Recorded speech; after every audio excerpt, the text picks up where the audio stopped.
وذكر فإن الذكرى تنفع المؤمنين.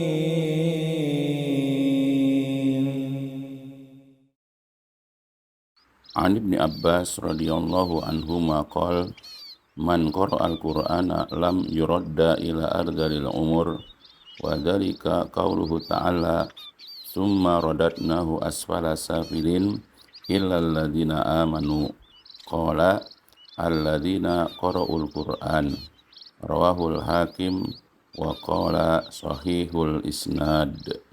Dari Ibnu Abbas radhiyallahu anhuma berkata, barang siapa yang selalu membaca Al-Quran, maka dia tidak akan dikembalikan ke usia tua renta atau pikun. Karena itu Allah Ta'ala berfirman, kemudian kami kembalikan dia ke tempat yang serendah-rendahnya, yakni berusia tua renta, kecuali orang-orang yang beriman. Ibnu Abbas berkata, yang dimaksud di ayat ini adalah orang-orang yang suka membaca Al-Quran. Diriwayatkan oleh Al-Hakim dan berkata riwayat itu sahih. Disahihkan oleh Asy-Syalbani rahimahullah di dalam kitab Sahih At-Targhib wa Tarhib. Fawaid, yaitu beberapa faidah dari perkataan ini. Yang pertama, terdapat anjuran yang kuat untuk membiasakan diri membaca Al-Quran, karena di dalamnya terdapat banyak faedah dan keutamaan, sebagaimana telah diutarakan di dalam banyak dalil hadis yang sahih. Yang kedua, di antara keutamaan membiasakan diri dan konsisten membaca Al-Quran adalah mengurangi risiko penyakit pikun, linglung, amnesia, demensia, dan lainnya. Secara fitrah, seseorang setelah memasuki usia lanjut dan renta akan mengalami penurunan fungsi tubuh termasuk juga fungsi otak, sehingga terkadang ia kembali tidak mengetahui apa yang selama ini telah dia ketahui. Yang ketiga, maka dengan membiasakan dan konsisten membaca Al-Quran, niscaya akan mengurangi risiko pikun dan selainnya. Namun harus dipahami bahwa selain membaca Al-Quran, lebih diutamakan lagi untuk berusaha menghafal, memahami, dan mengamalkannya.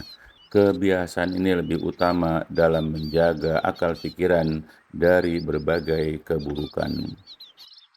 Yang keempat, oleh sebab itu, jika kita ingin mencegah kepikunan dari diri kita, maka hendaklah kita membiasakan diri dan memperbanyak membaca Al-Quran setiap waktu, sebagaimana banyak disebutkan oleh banyak ulama.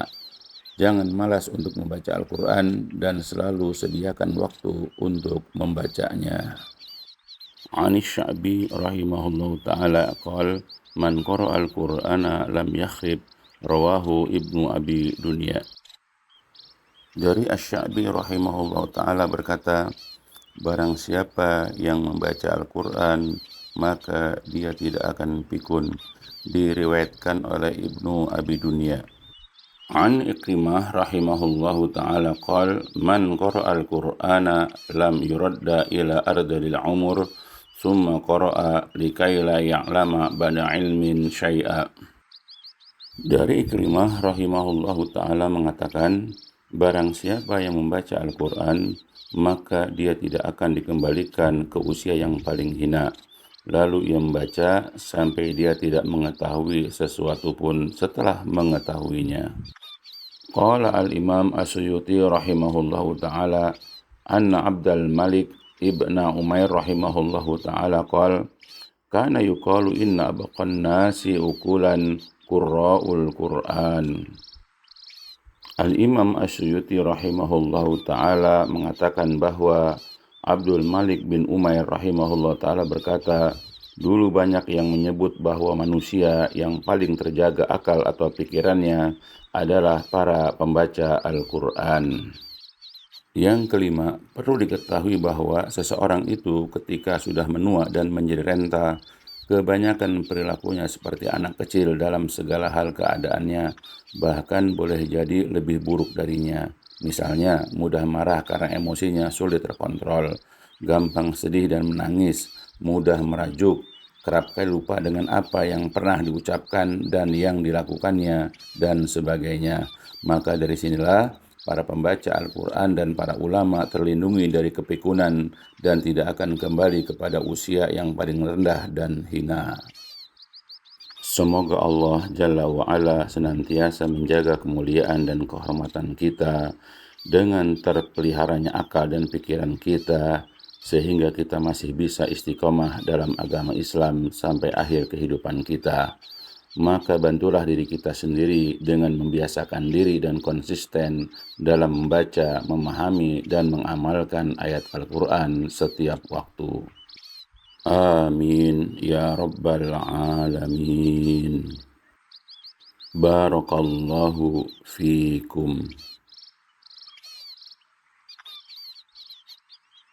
الدين النصيحة قلنا لمن يا رسول الله قال لله ولكتابه ولرسوله ولأئمة المسلمين وعمتهم